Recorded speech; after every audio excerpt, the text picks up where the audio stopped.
Hi guys, good morning. Welcome to GSM. I'm Andy. Here my colleague here is Tom. He's more to our demonstrators and instructors for the weldings.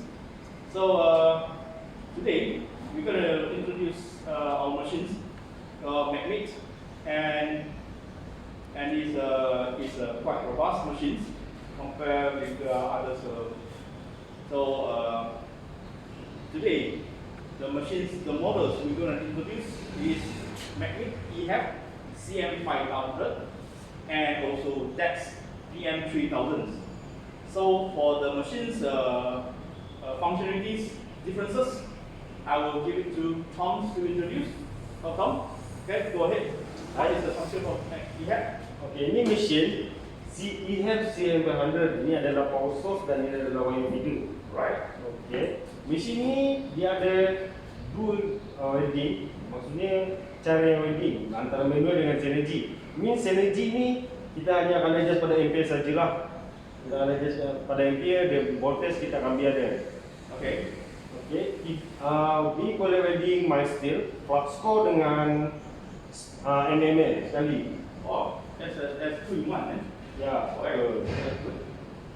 So kalau wire dia kita boleh guna size, ini adalah diameter wire dari 1.0, 1.2 dan 1.6. Okay.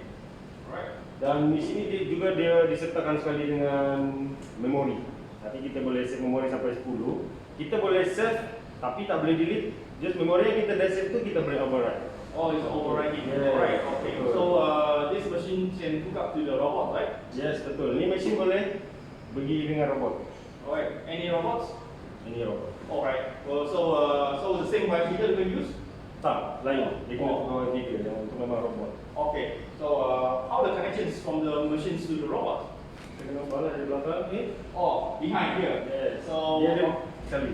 So these machines to communicate with the robots, you will need one called device Dex, which will hook into behind the machines, and it's just a single wire to connect to the robot controller, so it can communicate with the robot. Right? So Tom, what is this piece for? Okey, ini adalah result welding daripada mesin ni, mild steel. Let's see. Dia less sputter. Okey, sputter kurang sikit. Okay. Alright. So how about this one? This one? Okey, yang ni dia berbeza sedikit daripada yang ni. Banyak sebenarnya. So dia ni Dex PM3000. So mesin ni dia ada sedikit lebih advance lah. Kelebihan dia adalah pada single pulse dengan double pulse. So kalau yang function lain dia sama, dia boleh welding mild steel, flux core, sekali dengan MML. Oh. Cuma dia ada lebih kepada aluminium welding dengan stainless steel. Alright. The thickness of the aluminum and stainless steel, what will we go? What's the lowest thickness? Recommended 2 mm lah. 2 mm. How about if they say customer for 1.5? Does it work? Yes, boleh. Alright. Boleh. Okay. Where's the wire feeder for these machines? Dia wire feeder ni oleh kerana mesin ni sangat compact, so dia dalam ni, letak dalam ni.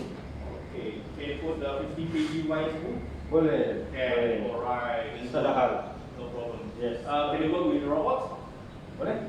Okay. Can. So you for these machines also can work with the robots. Yes. Right, so you gonna have your robot wire feeders for these machines for PM3000, okay, for Dex. So did this piece for these machines well? Yes, of course. Okay, right. And Ini ada result welding daripada mesin ni, Dex PM3000 pun sama juga kurang sputter, less sputter lah. Oh, okay. Alright. So what the recommendations for these both machines for the industry? Okey, untuk sampai recommendation untuk yang ni, untuk heavy usage lah, macam heavy duty. Yang ni memang heavy duty dia. Okay. Untuk mild steel dengan stainless steel memang heavy duty, saya sangat rekomendasi lah ni. Okay. Untuk yang ni, indoor, more to indoor welding. And medium lights. Yes. In light industry. Alright. Okay. So alright. So I think most likely it's quite clear for the machines introduced for today. So we will come back again for the next chapters on another type of models on the machine Megmeet. So thank you, man. Welcome. bye bye. We will see you again. See you.